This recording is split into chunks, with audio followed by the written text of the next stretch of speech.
ఓం శ్రీ వీరభద్రాయ నమో నమః. 108 దినముల ఆత్మగాయత్రి సాధన చేసేవారికి శ్రీ వీరభద్రుడు ఇచ్చిన అనుగ్రహ భాషణం. సత్యయుగ వాసులకు ఆదిశివుని అంశ అయిన వీరభద్రుని ఆశీస్సులు. ప్రేమ ద్వారా తెరుచుకున్న సత్యయుగంలో మానవులు ప్రవేశించుట అనేది ఒక అద్భుతమైన విషయం. ఇప్పటి ఈ క్లిష్ట సమయంలో అన్ని చోట్ల భయంకరమైన సంఘటనలు జరగనున్నవి. అయినప్పటికీ సత్యయుగంలో ప్రవేశించిన అగస్త్యుల వారి ప్రియమైన శిష్యులకి వారి జీవితంలో జరిగే భౌతిక ఆంతరంగిక ఘటనలు మంగళకరముగానే ఉండగలవు. ఎలా అంటే, శివాంశలు అనే ఆత్మకణములు అన్నియు తమ మంచు కణములను అన్నిటినీ కరిగించుకొని శిరస్సు లోపలి భాగంలో ఉన్న నరముల ఫైబర్స్, రక్తము, గ్రంథులు మరియు అణువులలో ప్రవహించేందుకై జరుగుతున్న ప్రయత్నముల వలననే అది సాధ్యమగుచున్నది. అంటే బయట ఎలాంటి సిచ్యువేషన్స్ ఉన్నా కూడా అగస్త్యుల వారి శిష్యులకు అన్నీ మంచిగానే ఉంటాయి. ఎందువల్లంటే లోపల ఈ ఒక్కొక్క శివ అంశ మళ్ళా ఈ ఆత్మగాయత్రి సాధనలో వస్తున్నాయి కాబట్టి అవి చేసే పనుల ఎఫెక్ట్ వల్ల మన జీవితాల్లో అంతా మంగళకరంగా ఉంటుంది అని దాని గురించి చెప్తున్నారు వీరభద్రస్వామి. వీరభద్రుడనైన నేను రెండవ రోజు శ్రీచక్ర ధ్యాన సాధన మూలంగా మీ లోపల కలిసి ప్రవహించి పనిచేస్తాను.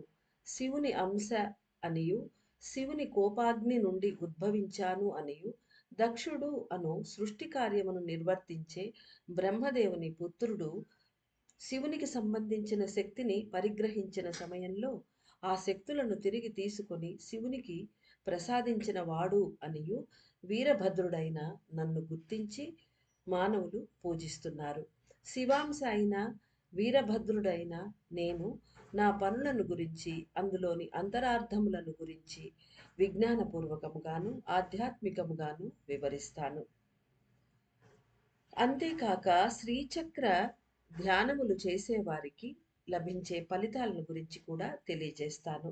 నా భౌతిక కార్యములు అన్నీయు ఆదిశివుని తత్వాన్ని కలిగి ఉంటాయి. ఒక మనిషి యొక్క ఆత్మలో అనేక కోట్ల పాదరస కణ ఒక మనిషి యొక్క ఆత్మ అనేక కోట్ల పాదరస కణములతో నిర్మితమై ఉంటుంది. ప్రతి ఒక్క కణము ఒక నిర్దిష్టమైన కార్యము కోసమై ఏర్పడి ఉంటుంది. తరువాత అది ఆత్మ నుండి విడిపడుతుంది. అదే విధంగా శివుని నుండి విడిపడిన ఒక్కొక్క కణము రుద్రుడుగా, వీరభద్రుడుగా, మహేశుడుగా, ఇంకా అనేక శివరూపాలుగా విడిపడును.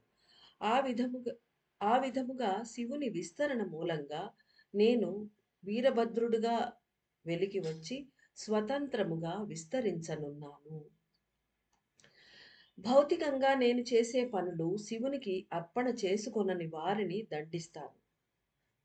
భౌతికంగా నేను చేసే పనులు శివునికి అర్పణ చేసుకోని వారిని నేను దండిస్తాను. తన ఆత్మ విడుదలకు పాటుపడని మానవులు మరియు ప్రేమరహితంగా అహంకారంతో జీవించే మానవులు మొదలైన వారిని నిర్మూలించే పని చేస్తాను. భౌతికంగా నేను చేసే పనులు ఈ భూమిపై కూడా అదే విధంగా ఉంటాయి. అంటే ఇది ఒక్క భూమికే కాదు, ఆయన చేసే పనులు ఎక్కడెక్కడ ఏ లోకాల్లో ఆయన చేస్తారో ఆ పనులు భౌతికంగా అంటే అక్కడ ఆయన భౌతికంగా, మన భౌతికంగా అని కాదు. ఆయన వెలికి వచ్చి అంటే లోపల ఆత్మకణంగా ఉన్నంత వరకు అది లోపల. కానీ బయట ఫిజికల్ లెవెల్‌లో ఆయన రూపం తీసుకొని వచ్చినప్పుడు అంటే అక్కడే పై లోకాల్లోనే అక్కడ చేసే పనులు ఏవైతే ఆయన చేస్తాడో శివునికి అర్పణ చేసుకోకుండా శివ దూషణ చేసే వాళ్ళని, శివుని కోసం పాటుపడని వాళ్ళని, అదే విధంగా ఆత్మ విడుదల పొందని వారికి కోసం కూడా అహంకారంతో జీవించే వారిని అంటే దేవతల అహంకారంతో ఉన్నప్పుడు కూడా ఈయన దండిస్తాడనమాట. అదే భూమి మీద కూడా జరుగుతుంది అని చెప్తున్నారు. ఆధ్యాత్మిక సంబంధమైన పనులు శ్రీచక్ర ధ్యానం చేసేవారి ఆత్మకణములలో ఉన్న వీరభద్ర కణము అనబడు నా వంటి తత్వమునే కలిగి ఉన్న కణముతో కలిసిపోయి ఆంతరిక కదలికను వికసింపచేయటమే అయి ఉన్నది. ఇక్కడ మనకు ఆత్మలింగ పూజప్పుడు మన ఆత్మలో నుంచి వచ్చిన, శివుడిలో నుంచి వచ్చిన 2 ఒకటేని కొంతసేపు. కొన్ని మెసేజెస్‌లేమో మనకు అక్కడి నుంచి వచ్చి శివునిలో నుంచి వచ్చి మనలో కలుస్తున్నది అని అట్లా చెప్పారు. అప్పుడు అర్థమయ్యి కాని పరిస్థితి ఇప్పుడు క్లియర్‌గా చెప్తున్నారు మనకు. కొంచెం ఒక స్టెప్ ముందుకు వెళ్ళాం కాబట్టి, మన ఆత్మ కణంలో సేమ్ అదే వీరభద్ర కణం. అంటే శివుడి నుంచి వచ్చే వీరభద్ర కణం అంత శక్తిశాలిగా అది ఉండదు అని మనం అనుకోవాలి. ఈ 2 కలుస్తాయి. ఇది వచ్చి ఈ ఆహ్, డివైన్ వీరభద్ర కణం అక్కడి నుంచి వచ్చి శివుడిలో నుంచి వెలికి వచ్చి ఆ యాగంలో అగస్త్యుల వారు చేసే యాగంలోంచి బయటకు వచ్చి మన తలలో ఉండే మనలో కంచి కామాక్షమ్మ ఒక శ్రీచక్రం వేశారు. ఆ శ్రీచక్రంలో బిందు స్థానంలో కుడివైపు కామాక్షమ్మ, ఎడమ వైపు అప్ప కూర్చోనున్నారు. ఆయన అప్ప అక్కడ బిందు స్థానంలో అగ్నిగుండం రాజేసి అక్కడ చేసే యజ్ఞంలో నుంచి ఈయన బయటకొస్తారు. అలా ప్రతి ఒక్క కణము, శివ కణము బయటకొస్తూ ఉంటుంది. ఆ శివ అంశ బయటకొచ్చినప్పుడు చేసే పనులను వాళ్ళు ఒక్కొక్కళ్ళు వివరిస్తున్నారు. ఇప్పుడు వీరభద్రుడు అనే ఆ స్వామి మనలో వెలికి వచ్చే వీరభద్రుడు అనే స్వామితో కలిసిపోయి, మన ఆత్మలో ఉండే వీరభద్రుడు ఒకటిగా అతను ఇంకా చాలా గొప్ప పనులు మన తలలో చేస్తారు. అలా చేసినప్పుడు మనలో జరిగే మార్పులు. క్రమేణా 108 శివాంశలు వచ్చి ఆ పనులన్నీ చేసి, ఇవన్నీ మనకు వాళ్ళు చేసే పనులు అక్కడ వివరించిన దానికన్నా ఫర్దర్ పనులివి. అక్కడ మనల్ని మొదట్లో క్లీనప్ చేసే ప్రాసెస్‌లో ఆత్మలింగ పూజప్పుడు వీళ్ళు చేశారు. ఇప్పుడు వాళ్ళు మళ్ళీ తిరిగొచ్చి మనల్ని శక్తిశాలులుగా చేస్తున్నారు. ఎందుకంటే మనం అందరం శక్తి పొంది కరుణ అనే వాకిలిని రెండో వాకిలి తెరవాలి. అది మెయిన్ మోటో దీనికి ఈ పూజకు. కాబట్టి ఈ విధంగానే ఉంటుంది. ఈ మెసేజ్‌లో మట్టుకు నేను వివరిస్తున్నాను. నెక్స్ట్ మెసేజ్ నుంచి మీకు అర్థమైపోతుంది. శ్రీచక్ర ధ్యానం చేసేవారి ఆత్మ కణములలో ఉన్న వీరభద్ర కణము అనబడు నా వంటి తత్వమునే కలిగి ఉన్న కణముతో కలిసిపోయి ఆంతరిక కదలికలను వికసింపచేయుటయే నా ఆధ్యాత్మిక సంబంధమైన పని అయి ఉన్నది. సంక్షేపించే ఆదిపరాశక్తి, ఆదిశక్తి ఇంకా అనేక మంది దేవతలు సృష్టించే అగ్ని శక్తుల వలన నా కదలిక ప్రారంభమవుతుంది. అంటే అమ్మలు ఒకళ్ళొకళ్ళు లోపల అగ్నిగుండంలో ఆహ్, దిగినప్పుడు, దూకినప్పుడు ఒక్కొక్క శక్తి రాను రాను ఆ అగ్ని విజృంభిస్తూ ఉంటుంది. అలా సృష్టించే ఆ అగ్ని శక్తుల వలన ఒక్కొక్క శివాంశ పని ఎక్కువవుతూ ఉంటుంది. అదే తనకు కూడా అదే వర్తిస్తుంది అని చెప్తున్నారు స్వామి. అనేక మంది దేవతలు అంటే 108, 108 రోజు వస్తారని చెప్పారు కదా! వాళ్ళు. సృష్టించే అగ్ని శక్తుల వలన నా కదలిక ప్రారంభమవుతుంది. ఈయన అగ్ని సమానుడు వీరభద్రుడు. మానవుల శిరస్సులో కరుగుట అనే నా పని సత్యమైన పనులను మాత్రమే చేయుటకు అందరినీ ప్రేరేపిస్తుంది. అంటే మనిషి శిరస్సులో బిందు స్థానంలో ఆ అగ్నిగుండంలోంచి కరిగి బయటకు వచ్చే వీరభద్రుడు అలా కరిగి బయటకొస్తాడు. అలా కరిగే అదే ఆయన పని మొదటి పని. ఆయన బయటకొచ్చినప్పుడు చేసే పనులు సత్యమైన పనులను మాత్రమే చేయుటకు అందరినీ ప్రేరేపించును. అంటే మానవులను సత్య మార్గంలో నడిచేదానికి ఆయన ప్రేరణిస్తాడు. మీ అంతరంగములలో నిజాయితీ, సత్యము, శౌర్యము మహోన్నత శక్తులుగా వికసించగలవు. విజ్ఞానపూర్వకమైన వివరణ. శ్రీచక్ర ధ్యానం చేసే వారందరి శిరస్సులలో ఈరోజు అనగా రెండవ రోజు వీరభద్ర అణువులు బ్రెయిన్ లోపల కరిగి కలిసిపోవును. ఒక మానవ ఆత్మయే శివుడు అని పరిగణించినచో దాని ఒక్కొక్క కణము ఒక శివరూపాన్ని దాల్చును. విడుదల పొంది పైకి వెళ్ళి లైట్ బ్రిడ్జ్‌లో నిలిచి ఉన్న మీ ఆత్మ కణములలో ఒకటి వీరభద్రుడైన నా వంటి తత్వాన్ని కలిగి ఉండును. నలుచదరముగా ఉన్న నేలపై నుండి ఎత్తైన కొండ ప్రాంతాలకు వెళ్ళినప్పుడు వేడి తగ్గి చల్లగా ఉంటుంది. అదేవిధంగా భూమిని విడిచి పై తలములకు అనగా పై లోకాలకు అక్కడికి ప్రయాణించి మీ లైట్ బ్రిడ్జ్ అగ్రభాగంలో నిలిచి ఉన్న ఒక ఆత్మ కణము అన్నది మంచు కణము రూపంలోనే ఉండును. మంచు దిబ్బలో ఒక కణము వలె అత్యంత సాంద్రతతో గడ్డకట్టి నిలిచి ఉన్న ఒక పాదరస కణము ఘనీభవించిన రసమణికి సమానముగా ఉండును. రసమణి అంటే ఈ రసమణినే తయారు చేసి మన ఆది దీపంలో పెట్టి ఉన్నారు. కన్యాకుమారిలో చూపిచ్చారు అందరికీ. ఈ రసమణి అంటే పాదరసం ప్రవహిస్తూ ఉన్నప్పుడు అది ఎక్కడ అది నిలవదు. దాన్ని ప్రాసెస్ చేసి రసవాదం అంటారు దాన్ని. ఆ ప్రాసెస్‌ని. అలా చేసి దాన్ని గడ్డగట్టిస్తారు. ఆ రసమణిలాగా ఉంటుందట. అది హయ్యర్ మెర్క్యూరీకు మనం తయారు చేసేది హ్మ్, భూమికి తగిన ఆ లోయర్ డైమెన్షన్ రసమణి అది. కానీ ఆ విధంగా ఆ పాదరస కణం ఉంటుందట. ఒక్కొక్క శివకణం.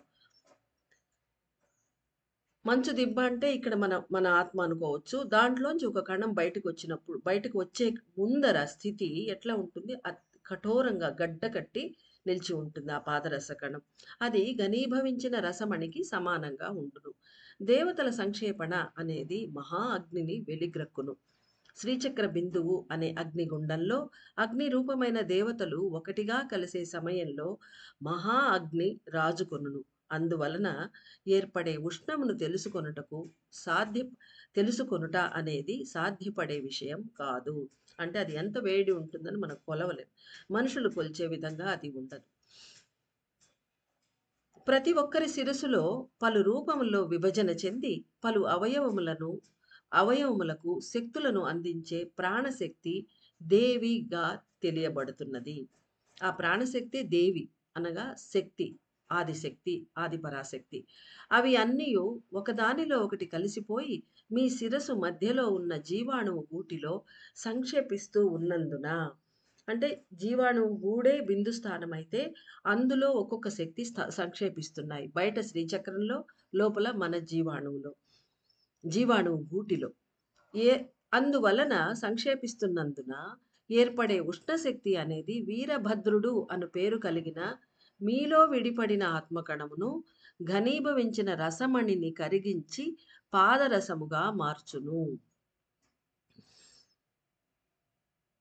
అంటే ఈ ఒక్కొక్క దేవతలు వచ్చినప్పుడు ఆ ఉష్ణశక్తి మన లోపల ఉష్ణశక్తి ఆ యాగంలో మనలో జరిగే అప్పా చేసే యాగంలో ఏర్పడే ఉష్ణశక్తి వీరభద్రుడు అనే పేరు కలిగిన ఆత్మకణం అది ఘనీభవించిన రసమణిగా ఉంటుంది. దాన్ని కరిగించి పాదరసంగా మారుస్తుందట. అంటే ప్రవాహం అవ్వడానికి.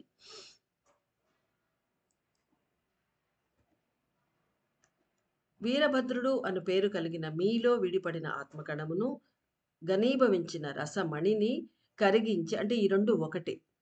అదే ఆత్మకణాన్ని రసమణి అని కూడా చెప్తున్నారు. కరిగించి పాదరసముగా మార్చును. శిరస్సులో ఉన్న ప్రాణశక్తి సంక్షేపించి దాని వలన ఏర్పడే ఉష్ణము వలన వీరభద్రుడు అను పేరు కలిగిన మీ ఆత్మకణము కరిగి ప్రాణమునకు ప్రత్యామ్నాయముగా దాని పనిని స్వీకరించును. సో, ఇక్కడ ప్రాణశక్తి అంటే ఆదిశక్తే, దేవియే. అది అంటే మళ్ళీ పైన చెప్పిందే అన్ని దేవతల పేర్లు పైన చెప్పారు. ఇక్కడ ప్రాణశక్తి సంక్షేపించి అంటున్నారు. మళ్ళీ అదే రిపీట్. కాబట్టి అది ప్రాణశక్తి సంక్షేపించినప్పుడు అది అది ఆహుతి అయిపోయింది ప్రాణశక్తి. అంటే లోపలికి వెళ్ళిపోతోంది. దాని వలన సంక్షేపణ అయిపోయినందువలన ఉష్ణం ఏర్పడితే వీరభద్రుడు అని పేరు కలిగిన మీ ఆత్మకణము కరిగి అది బయటకు వచ్చి ప్రాణశక్తికి ప్రత్యామ్నాయముగా అంటే ప్రాణశక్తి ఇంక సంక్షేపణ అయిపోయినప్పుడు ఇంక బయట పని చేసేదానికి ఎవరు? ఈ వీరభద్రుడు అనే ఆత్మకణము ఆ పని చేస్తుందట. అంటే అంత ఇంపార్టెంట్ పని వీరభద్రస్వామి చేస్తారు. ప్రత్యామ్నాయముగా దాని పనిని స్వీకరించును. అంతే గదా! ఇప్పుడు అమ్మ సంక్షేపిస్తే శివుడి పాలన అన్నారు. శివుడిలో ఒక్కొక్క కణము కూడా ఒక్కొక్క అమ్మ చేసే పనులు వాళ్ళు స్వీకరిస్తారు లాగా ఉంది. కాబట్టి ఇక్కడ ప్రాణశక్తి మనలో ప్రాణశక్తికి సబ్‌స్టిట్యూట్‌గా వీరభద్రుడు ఆ పనిని స్వీకరిస్తారు. నిజం ఏమిటంటే రసవాదము అనేది జరుగును. అదే పైన చెప్పాను గదా నేను. ఆ రసవాదం అనే ప్రక్రియ జరుగుతుందిక్కడ.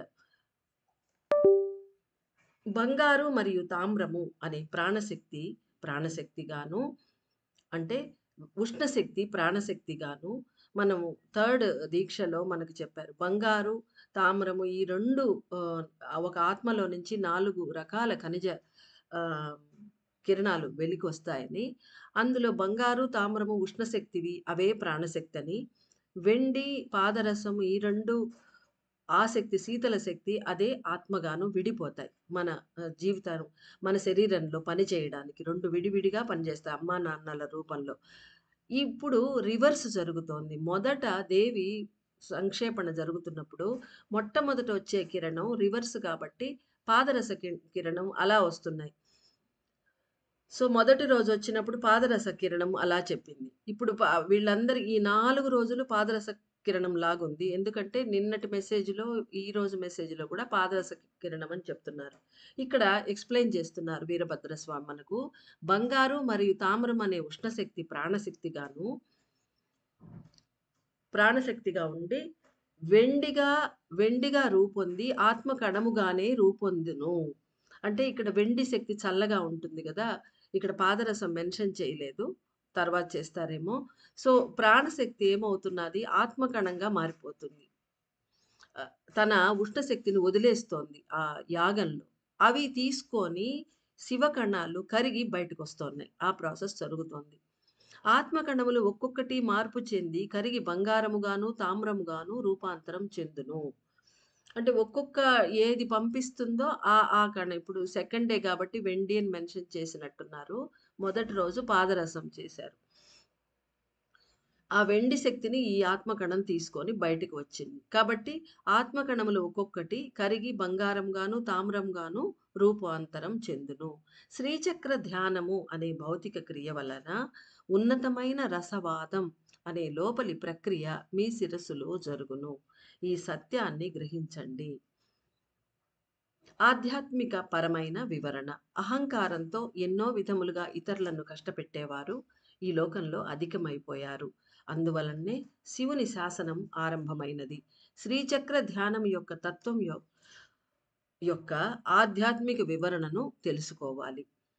అంటే ఈ శ్రీచక్ర ధ్యానం అనే దాని తత్వం ఏదైతే ఉందో దాని యొక్క స్పిరిచువల్ మీనింగ్ మనం తెలుసుకోవాలి. ఏం జరుగుతుంది ఆధ్యాత్మికం అంటే లోపల అంతరంగంలో జరిగేది. భౌతికంగా చేసే ఈ పూజలలో చేసే ఒక్కొక్క క్రియ ఈ భూమి కదలికలని మార్చి అమర్చగలదు.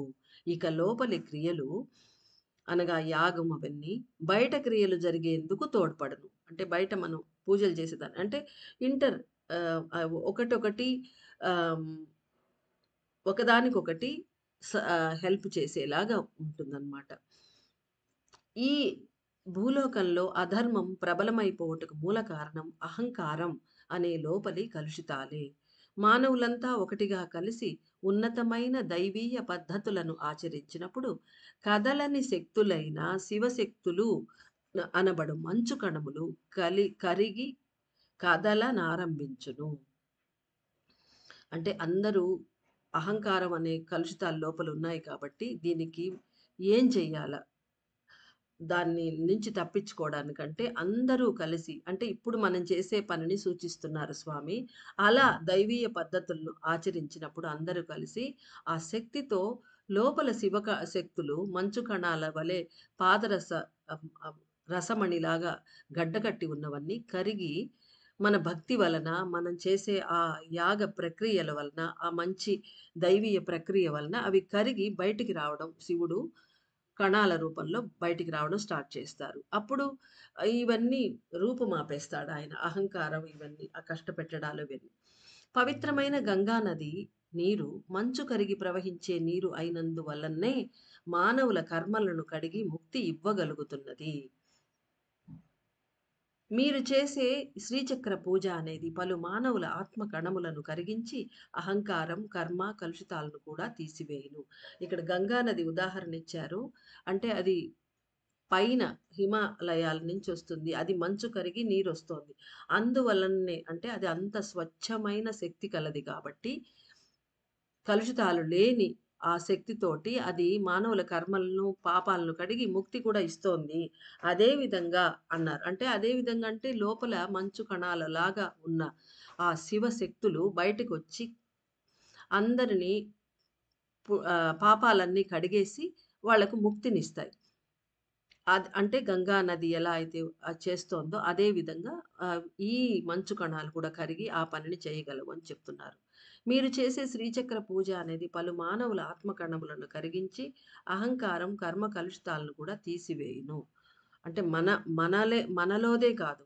మనలో అహంకారం ఎలాగో తీసేస్తారు. చుట్టుపక్కల ఉన్న వాళ్ళది కూడా చెప్పారు గదా! పైన మెసేజ్ రుద్రుడి మెసేజ్‌లో ఒక్కరు చేస్తే కూడా చాలా మందికి ఆహ్, హెల్ప్ అవుతుంది. ఒకరు చేసే పూజ వలన లెక్కలేనన్ని మానవాత్మలకు ఫలితం లభించును. ఒక ఆలయం అనేది ఒక ప్రదేశంలో ఉన్నప్పుడు దాని చుట్టూ నివసించే అనేక మందికి ఫలితం దొరుకుతుంది. అదే విధంగా ఒక్కొక్కరు చేయుచున్న ఈ శ్రీచక్ర ధ్యానం అనేది అత్యధిక సంఖ్యలో మానవులను ఉద్ధరించును అని తెలుసుకొనండి. శివుడు విస్తరిస్తున్నాడు అనే దానికి ఆధ్యాత్మిక వివరణను తెలుసుకోవాలి.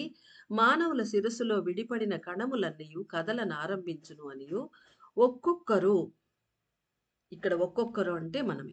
ఒక్కొక్కరు ఒక్కొక్క దైవమై విరిసి ఒక ఆలయము వలె పనిచేయగలరు. అంటే ఎలా అయితే ఒక ఆలయం కి అందరు భక్తులందరూ వచ్చి వాళ్ళ పాపాలను కడుక్కుంటారో, వాళ్ళ కర్మలు తొలగించుకొని ముక్తి పొందుతారో, అదే విధంగా ఈ శ్రీచక్రం అమ్మ మన తలలో వేస్తుంది.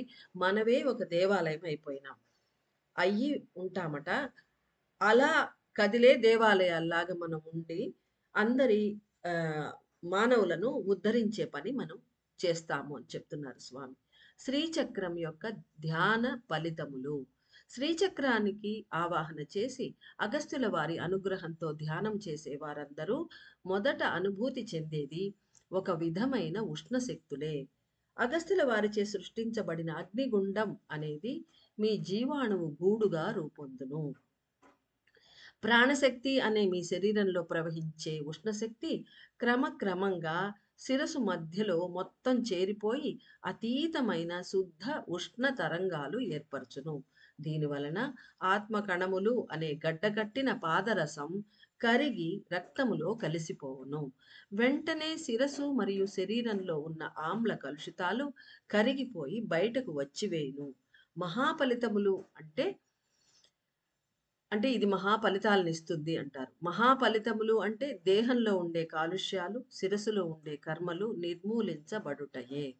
108 దినములు కూడా అంటే ఈ 108 దినములు కూడా శరీరంలో శుద్ధ ఉష్ణము పెరుగును. అంటే బయట మనకు కనిపించే ఆ ఉష్ణం కాదు. శుద్ధ ఉష్ణం ఇది. అంటే మన శరీరానికి, మన జీవితానికి కావాల్సినది.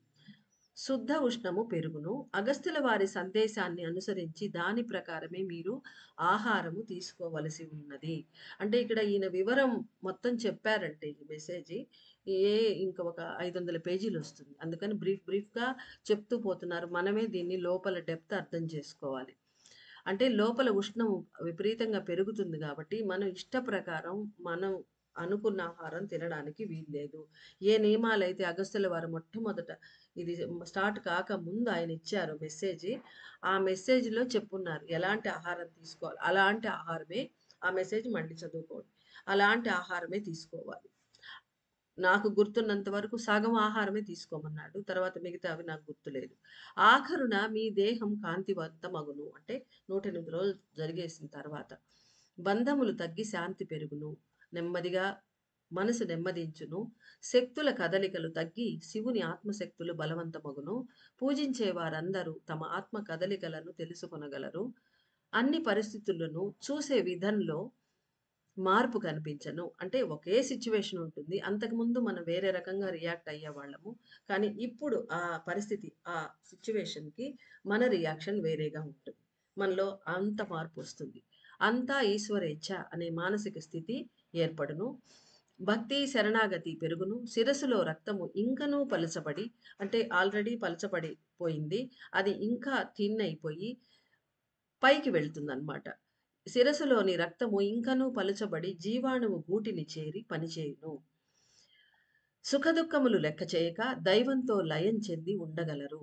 ప్రాణము తన గూటిలోని రక్తములో మునిగిపోయినప్పుడు ఆత్మ అంటే అది మునిగిపోయి ఒక ఆనంద స్థితిలోకి వెళ్ళిపోతుంది. ప్రాణం ఆ రక్తంలో కలిసిపోయి. ఆత్మ అందించే పాదరస శక్తులే రక్తములో నిండిపోవును. అంటే అంతకుముందు ప్రాణంలో ఆత్మ నుంచి తీసుకునేది కాపరు, గోల్డ్ శక్తులు తీసుకొని దాంతోటి మన పనులు చేసి పెట్టేది మన ప్రాణశక్తి జీవాణువు. అయితే ఇప్పుడు ఆహ్, రక్తంలో కలిసిపోయింది. పాదరసం కలిసిపోయింది కాబట్టి, డైరెక్ట్‌గా ఆ ఆత్మ అందించిన ఆ పాదరస శక్తులనే తీసేసుకుంటుందనమాట. అంటే శివుడిలో నుంచి వచ్చే ప్రతి కణంలో పాదరస కణమే ఉంటుంది. పాదరస శక్తియే ఉంటుంది. ఆ రసం ఎప్పుడైతే మన రక్తంలో కలిసిపోయి, అది పల్చబడి పైకి వెళ్లి జీవాణువు గూటికి నిండా నిండిపోతే, అందులో ప్రాణశక్తి మునిగిపోయి, తనకు కావాల్సిన శక్తి ఓన్లీ పాదరస శక్తే తీసుకుంటుంది. అప్పుడది ఆత్మలాగా స్థిరంగా అయిపోయి పని చేయకుండా ఉంటుంది. ఆత్మ కణాలు పనిచేయడం స్టార్ట్ అయిపోతాయి. అంటే సంక్షేపణ అయిపోతుంది దానిది. గృహములలో సన్యాస భావం ఏర్పడును. అంటే ఎక్కువ కోరికలు అలాంటివి లేకుండా ఒకలాంటి సన్యాసత్వం తీసుకున్నటువంటి ఒక భావన అందరికీ ఏర్పడుతుంది. మీ చుట్టూ ఉండేవారు అంటే కృతయుగంలో ఇలాగే ఉండేవాళ్ళనమాట. గృహ గృహస్థ జీవితం గడుపుతూ ఉన్న వాళ్ళ లోపల డిటాచ్డ్ భావం ఉండేది. అలాంటి స్థితి ఇప్పుడు. ఎందుకంటే మనమందరం సత్యయుగంలో ఉన్నాము అని అప్పా చెప్తున్నారు కాబట్టి, మనలో అలాంటి భావాలు ఏర్పడతాయి. మీ చుట్టూ ఉండేవారు మీకు నమస్కరించు విధముగా మీలో దైవత్వం ఏర్పడును. సత్యాన్ని గ్రహించి ఉన్నత స్థితికి చేరండి. శ్రీ వీరభద్రుని అనుగ్రహ ఆశీస్సులు.